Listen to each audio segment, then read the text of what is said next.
Good morning, students. I'm Ms. Iol Cc Bes Eng41, tutor for English Learner Support, and this morning this contact session aims to guide you with how to prepare for the examination and also to give you some important information on how you should approach the assignment that you are working on.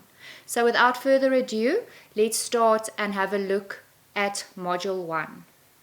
Module 1 concentrates on the key issues in learner support. And there are some important key concepts that I would like you to concentrate on.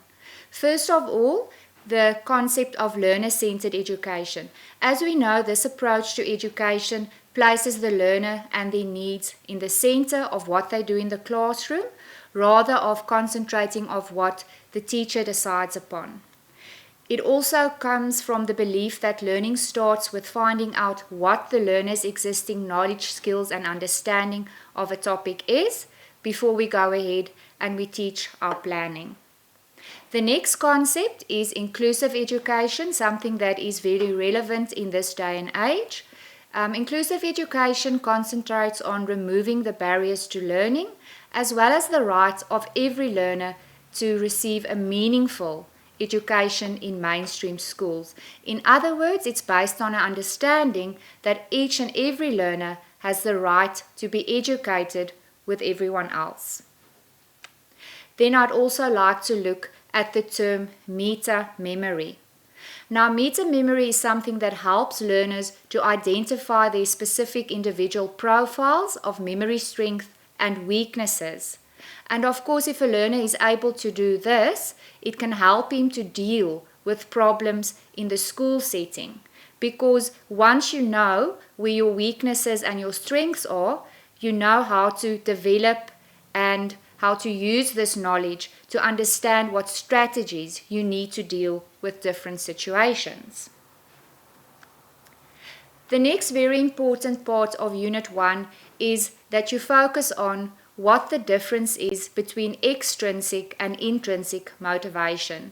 Now, the primary difference between the two is that extrinsic motivations comes from outside the individual, while intrinsic, as the word suggests, arises from within. Obviously, we as teachers would like learners to be intrinsically motivated, but that's not always possible. So let's look at the advantages of helping the learner or to actually motivate him from outside. First of all, it can induce an interest and participation in something that he otherwise wouldn't have been interested in. It can be used to motivate students to acquire new skills or knowledge. And what we believe is that once these early skills have been learned, it may help them to become intrinsically motivated and then pursue the activity. And another thing is that it can also be a source of feedback that allow people to know when their performance has achieved a standard deserving of reinforcement. Now we go over to a very important theory of learning and teaching that I would like to focus on, and that is the visual auditory kinesthetic approach. Why I feel that this is a very important approach is because it combines different teaching methods and thinking about the different ways in which students process information. And if we take that into account, we can develop a multisensory learning environment, which is optimal for our students. So then, rather than tailoring instructional techniques for each individual, we can use a combination of simultaneous stimuli that will enable a learning group to improve their retrieval, storage, interpretation of information. Then we come to the question, how can we develop good principles in our parents and we as teachers to reinforce positive emotions and values in our students? Because we know if we have that, we will have a more well-rounded student that is more motivated and more geared to achieve success than in other cases. So the first thing that we can try and instill in our students is to prompt motivation in them. Why is this important? It comes from confidence and it brings more confidence. So we can do that by breaking down challenges for them and making it more manageable. And that can be from anything outside the class to inside the class. Also important is that when we monitor their progress, we should support students' progress and also praise them for their new competencies. The second important principle is spark curiosity in a student. Why is that important? Curiosity thrives on opportunities to take chances, and that is what we want of our students. We want them to enjoy exploring, we want them to enjoy learning new things. In the third place, try to nourish intellect, talent, and power. Now, what does that mean? That means you should find out what your student does well and then invest some time in that. And not just time, but money and psychological energy as well. In the fourth place, we must try to encourage connections in learning. Too much schooling happens in compartments, and how we can counteract that is by helping learners to connect their experiences with words, with pictures, with music, and by weaving ideas and happenings into a web of life. Because once you do that, what the child learns becomes relevant to him or her. In the fifth place, we should monitor the child's growth or progress. What you can do is to assemble a portfolio for each of your learners. It can be a journal where you have pictures or words. You can even just record everyone's height on the side of a door frame regularly. Or perhaps on Fridays you might ask them to tell you one thing that they did for the first time this week. This can be very empowering for students. In the sixth place, we should also as teachers and parents accept special considerations. We have to provide support for learners' weaknesses, and we also should not always be that serious about everything. In the same vein, we should provide opportunities for development and talent, and also the reinforcement of character in our students. The next topic we move over to is how do we process language? And this is specifically very important because this whole chapter or this whole module rather, students deal with how do we support our learners in learning English in all the different domains. Now the first thing that's important there is the structural processing. That refers to the appearance. In other words, how does the child or the student encode the physical qualities of something? So it's what the letters actually look like. That's the first part of the processing. The next part is the child needs to be able to process phonemically. So he has to be able to encode the sound of words.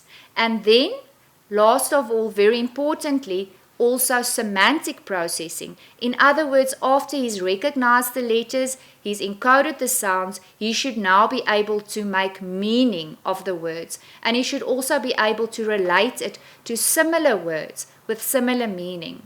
Now, with reference to preparing for the exam, I would like you to think of each of these ways of processing, and if you have to give practical examples of what you've experienced in class, or if you can think of your own examples, I would like you to supply those as well to show me or to clarify your understanding of these concepts. That brings us to Unit 2. Now, Unit 2 specifically focuses on how we support learning in upper primary. And the focus that I want you to have here is on the importance of drawing up a scheme of work as well as lesson plans. Why are these so important? A scheme of work, as we know, is a guideline that defines the structure and content of a course. So in other words, it will map out clearly what resources you're going to use, what activities you'll engage in, and also what assessment strategies you'll use. It also includes times and dates, and it's usually an interpretation of a specification or syllabus, and it can be used for you as a guide throughout the course to monitor your progress. Another thing is you can share these schemes of work with learners so that they can also have an overview of their course.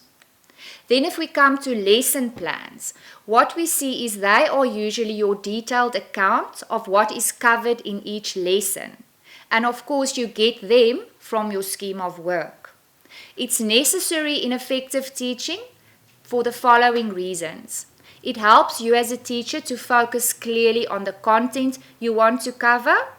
It helps you to organize the content you want to teach in advance, helps you to plan and prepare and assemble teaching and learning resources, and also to take the opportunity to visualize and conceptualize in advance your teaching strategies and methods, and then also to select and design appropriate assessment methods.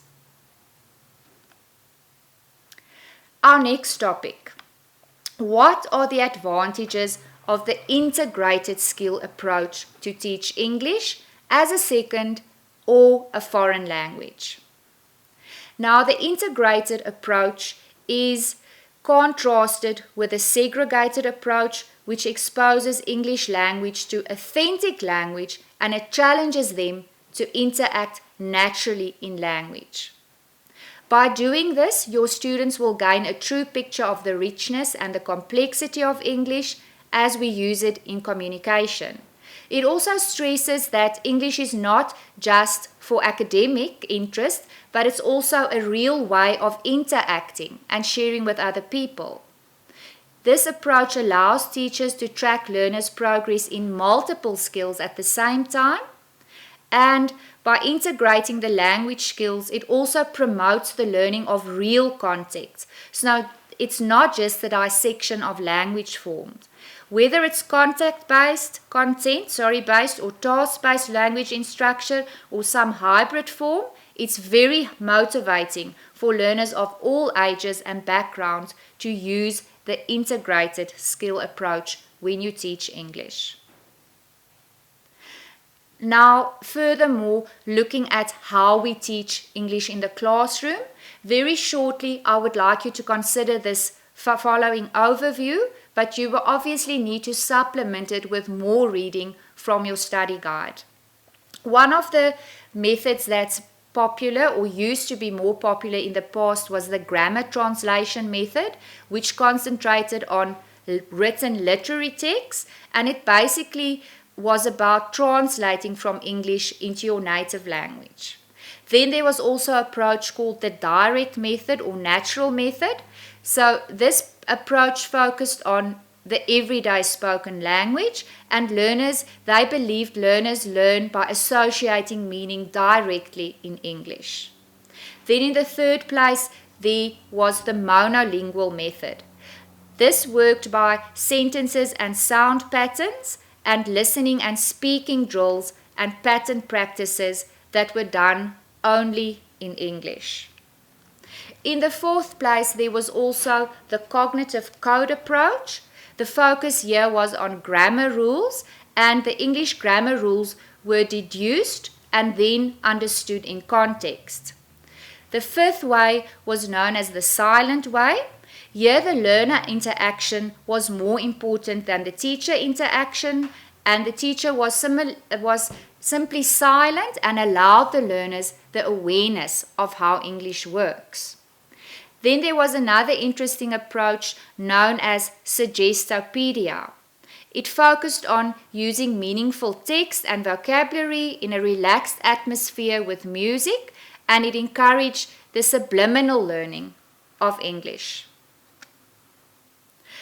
We know that in our classrooms today, we focus on the communicative approach. And for that reason, I would like us to look at the characteristics of the communicative view of language. Language constitutes a system for the expression of meaning, and its primary function, as we see it with this approach, is for interaction and communication. The structure of the language reflects both its functional and communicative uses. the primary units of language are not merely its grammatical and structural features, but the categories of functional and communicative meanings as exemplified in discourse.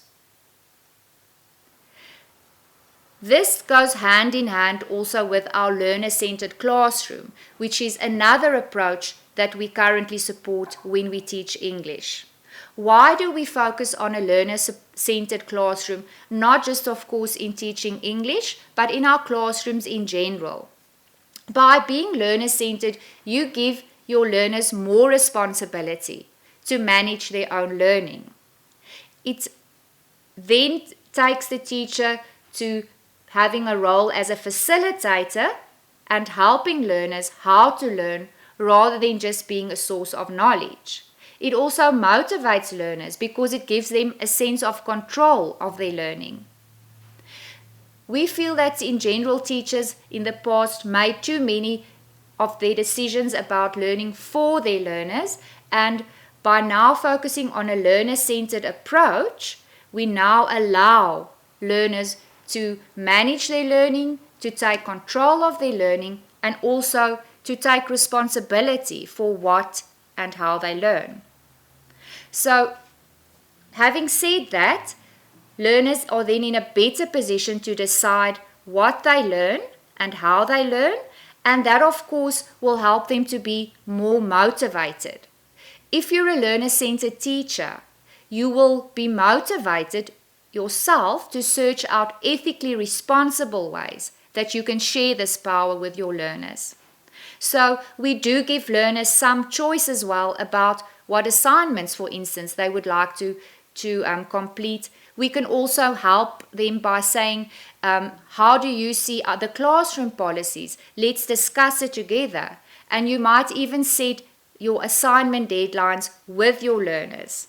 And lastly, you might ask your learners to help you create the assessment criteria that's important in each assignment that they need to complete. So as you can see, this is a very effective way of empowering students in their own learning and taking control and responsibility for what they learn. The next important topic in this module or in this unit is teaching values in the classroom. We want to develop students who are balanced and we want to develop them holistically. So in that sense, we also want to focus on the values that we teach in the classroom.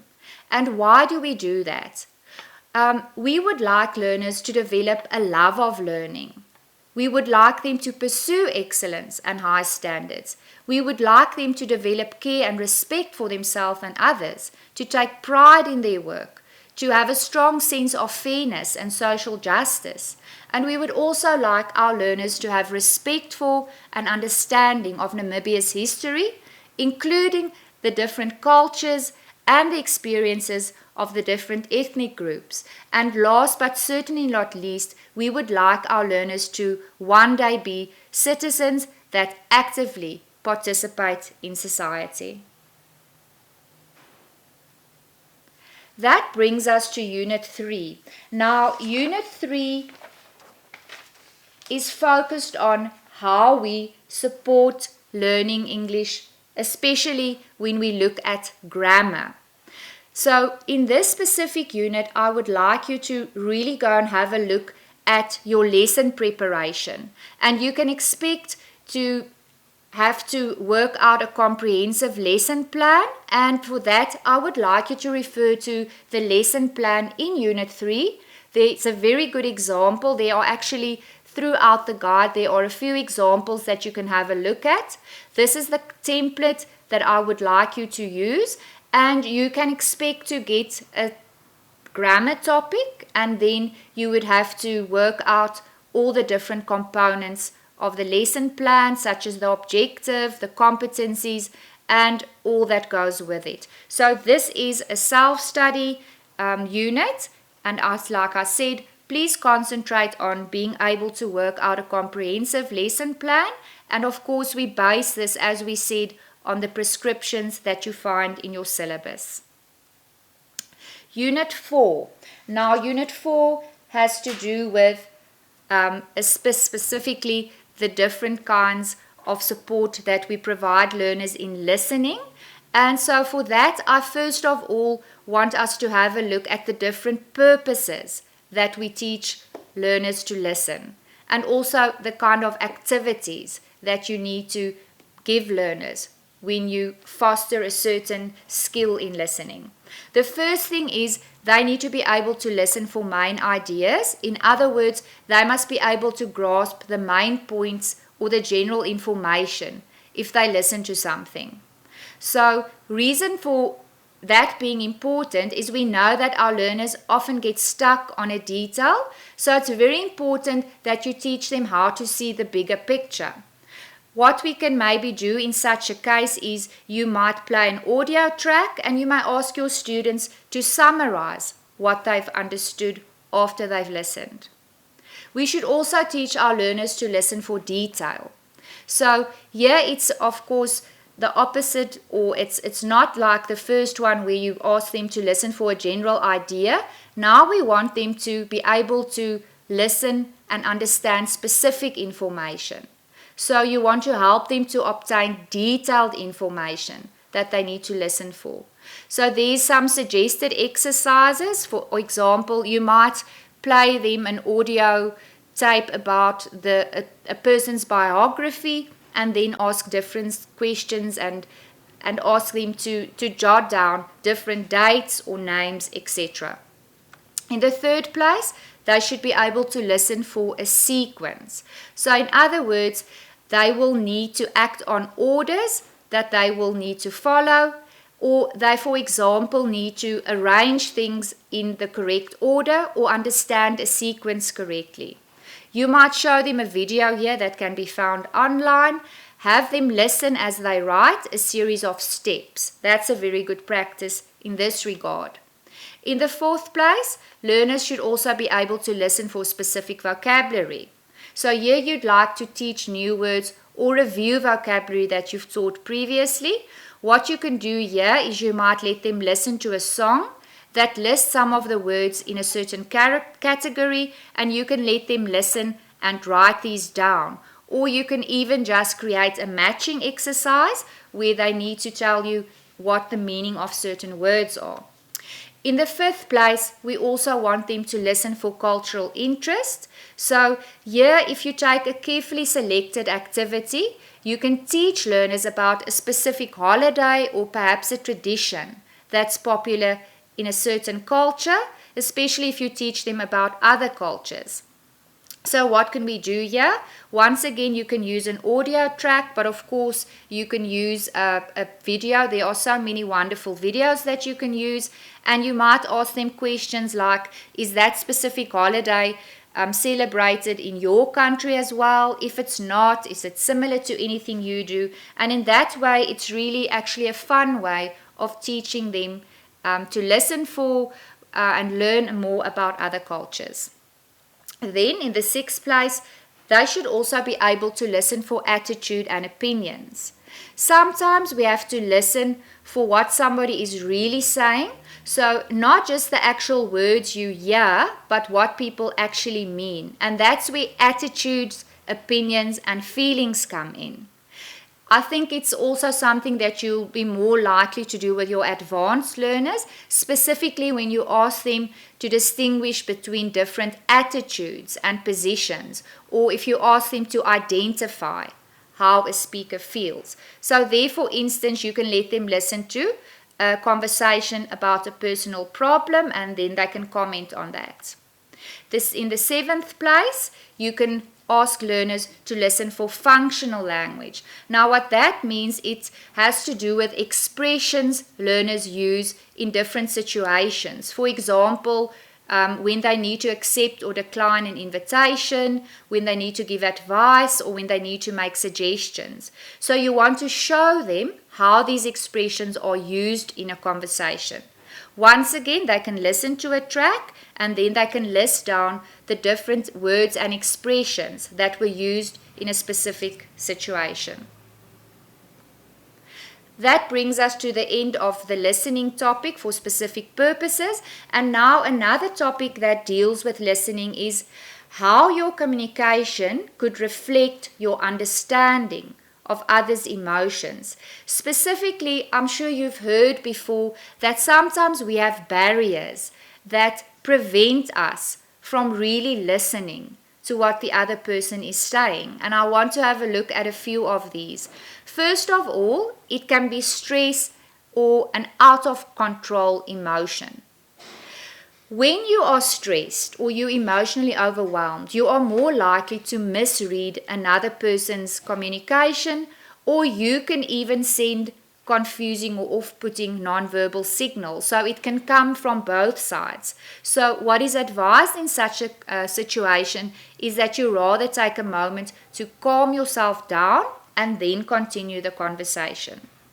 Another thing is sometimes we have a lack of focus when we communicate. Perhaps we're multitasking, or we're already thinking of what we're going to say next. Maybe you're daydreaming, or you're busy on your cell phone and you're thinking of something else. Then you might miss out on non-verbal clues in the conversation and you might misunderstand the message.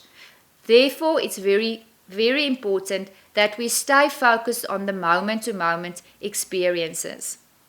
Then there's the issue of inconsistent body language. Non-verbal communication usually should reinforce what is being said, but sometimes you'll find that body language says something else, and then the listener probably feels that the speaker is being dishonest. For example, just a very simple example, we can't say yes and then we shake our heads to indicate no. But we get different ways that messages as these are sometimes sent, and that confuses the listener and it makes it difficult to understand what the speaker really means.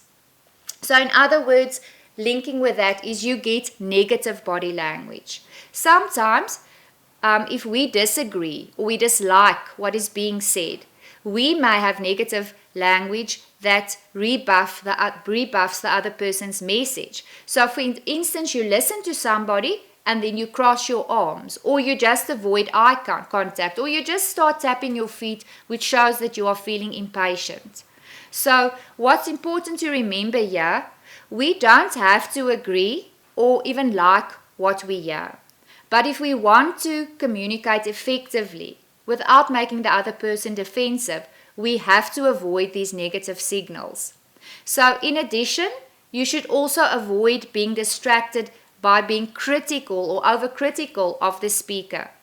Valuable advice there is focus on the message and the words and not as such on the messenger. Another thing is sometimes there's information overload. So there's just too much stimulation or information, and then it's very difficult for us to listen or give our full attention. Advice here is try to focus on what's relevant. What is the main or the central points that you need to be able to understand? This brings us to Unit 5, and Unit 5, I want to first of all look at the ways that we teach reading, and one very effective way of teaching reading and also having some learner support in reading is to look at the context support method. Now let's have a look. When your learners are just learning to read, it's really important that you choose books that interest them, because if they're interested, they'll enjoy it. And that again will help you to encourage enthusiasm in them. You get specific books that are written to support the context support method. So what you'll find is a longer sentence on one side of the page, and then on the other side of the page, there'll be a single word or maybe 2 or 3 words that your learner reads. So you as teacher will read the longest sentence, and then your learner will read the simpler version. You might also like to try this method of long and short text, or you can combine it with one or all of the other methods that are mentioned above. The context support method also associates pictures with words, so it's very good to use it in combination with phonics for your beginners readers. By choosing topics that your learners find interesting, you will have them far more interested in books in general. Next, you simply read the books together. There are books on the market that are designed for this method, as I said. So what you'll find in books like these is a picture of a car.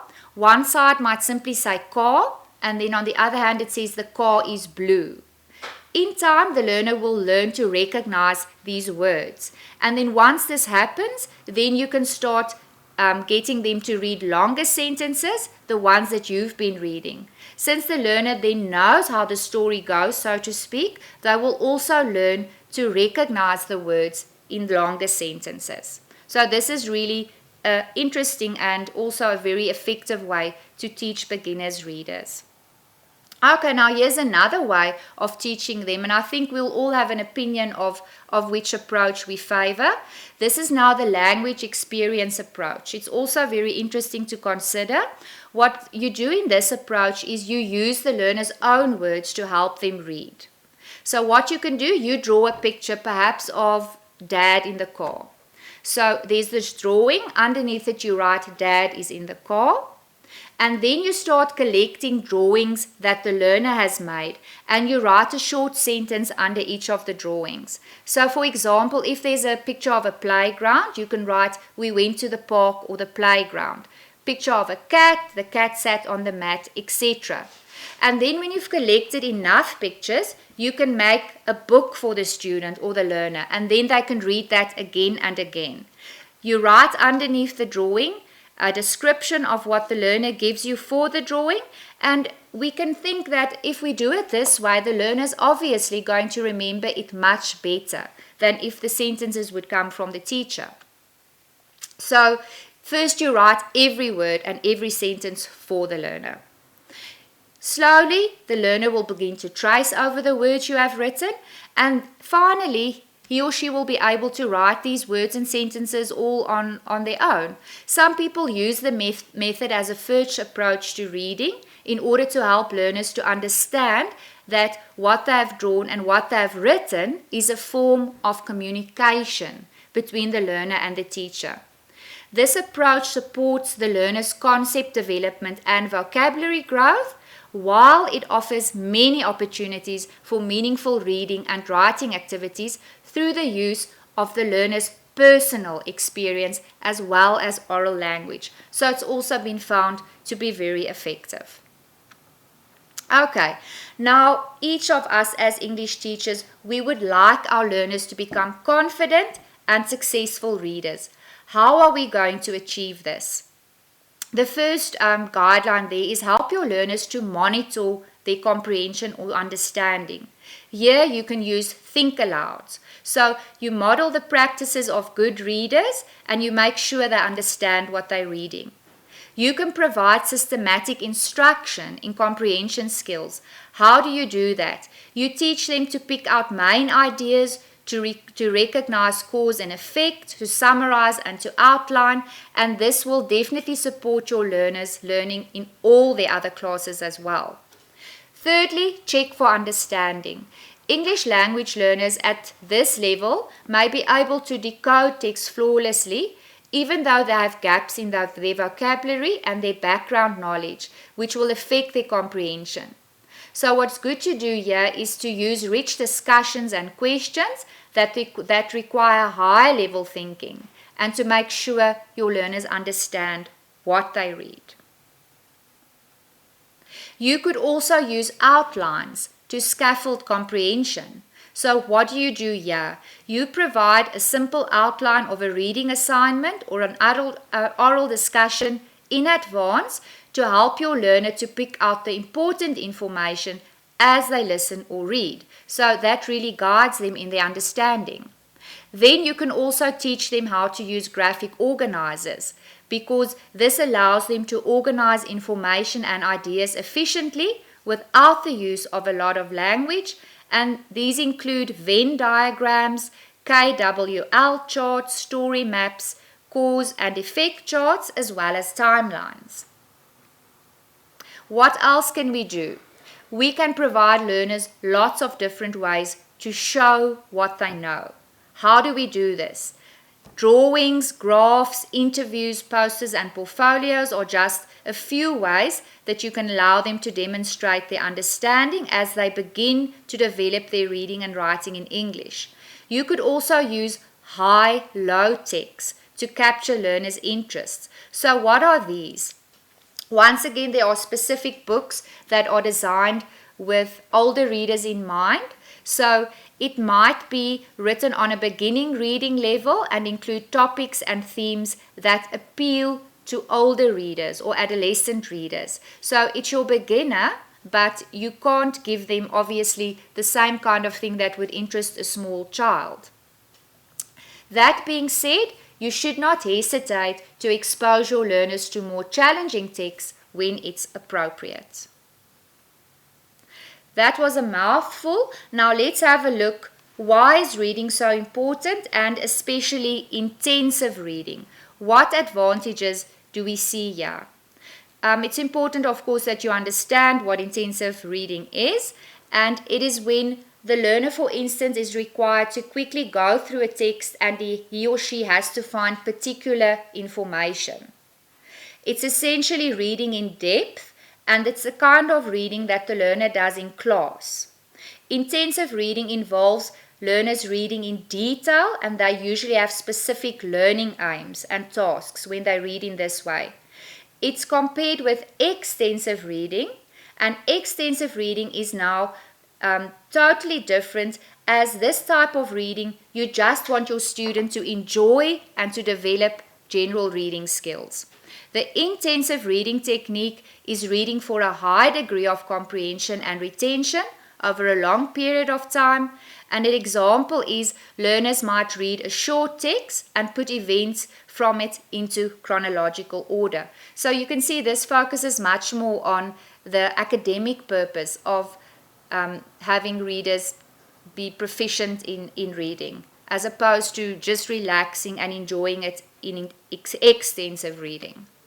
Okay, we go over to Unit 6, and if you have a look in your guide, this one specifically focuses on the learner support for English writing. Now I'd like to focus first of all on why do learners sometimes have spelling problems. Of course, there are different reasons that we need to consider.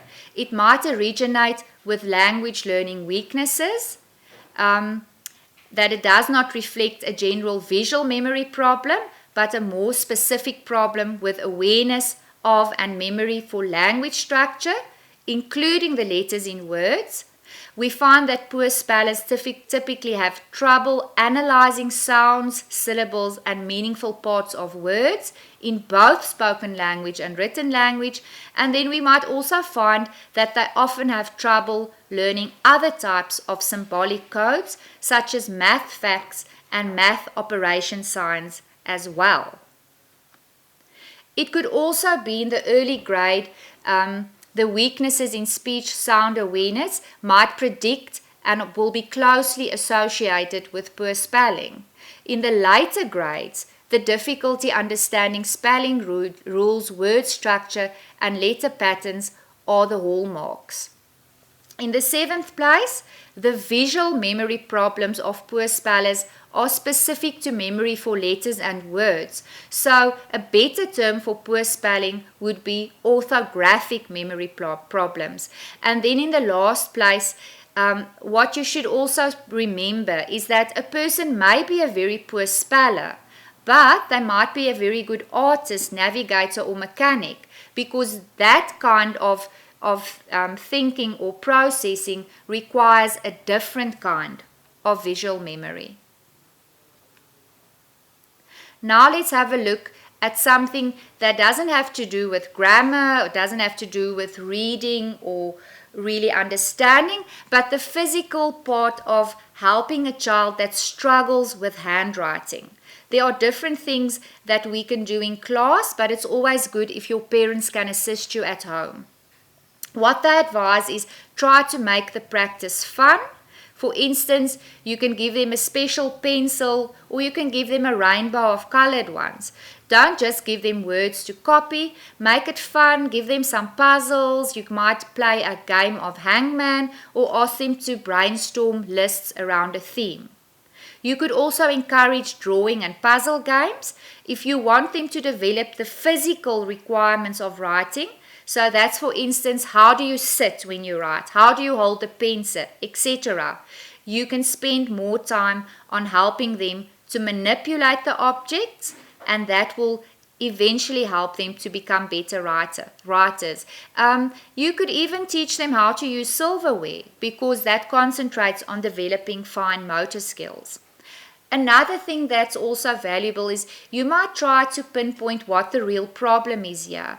Common problems that we find is students struggle with letter formation, with sizing and with spacing, or even between words and line alignment. So then you can focus your learners' practice on the letters or the concepts that challenge them and make sure that they use both hands to control the paper.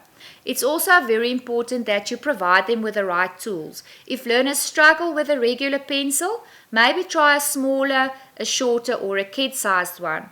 And also make sure there's an eraser available, that they're not afraid to make mistakes. And what I always think is make sure that learners understand that mistakes are also a way of learning and improving. Then you can also look at the method of writing outside the box. For instance, writing on a foggy mirror, in a patch of mud, whatever it might be that you think is relevant. Whether your learners are practicing with their fingers, a stick or a pencil, every activity that's creative will lend an appeal to writing. Now the next topic on this slide is then something totally different. Yeah, I would just like to outline the importance when you do focus on teaching your students how to write essays. It's very important that you are able to tell them which steps they should follow to write good essays. You can see this is really an overview. You need to, as a student teacher specifically, go and have a look in your guide and see what do each of these steps entail. So go into more detail there. First of all, we teach our learners to determine the type of essay. Then they should create an outline. We know that we start our essay with an introduction of the topic and that it's important to develop a thesis statement. Next, the body of the essay follows, and then last of all, the conclusion. So be able to explain what is important and what each of these steps entail. Okay, there's another thing that can help a lot when you teach your students or learners how to write essays, and that's called a pre-writing or pre-writing techniques. So the value of that is, especially when we look at children who don't speak English as a first language, we especially need to do pre-writing activities for them. Why is it important? These learners have a limited lexicon, so they'll have more difficulty to express their ideas. So it's good to assist them to first generate vocabulary and grammatical structures before they tackle the topic. And it's also very helpful if you can give your learners models and samples of what a type of writing should look like. Then we know something that's very popular, and I think it's actually essential, is that when you assess essay writing, you should use a rubric. So let's quickly consider what a rubric is and why it's important. It's a chart that we use in grading essays and projects, and we use it because it helps us to be more subjective. It has a list of grading criteria and it defines different performance levels. Standardized tests also use rubrics to score writing examples, and designing one of your own is easy if you take it step by step. What you need to keep in mind with essays is that you can design one rubric for use throughout the semester, or you can modify your rubric as your expectations change. What you should though keep in mind is that you should match it to the rubric that's found in your second language syllabus. Then we have challenges of teaching learners to check their own work. Why is it challenging for them to check their own work. Getting learners to care about checking their work isn't easy because it takes a change of mindset to understand that completing the last question is not the end. You also need to teach them that they are capable of making absent-minded mistakes. So you need to teach them how to benefit from checking their own work.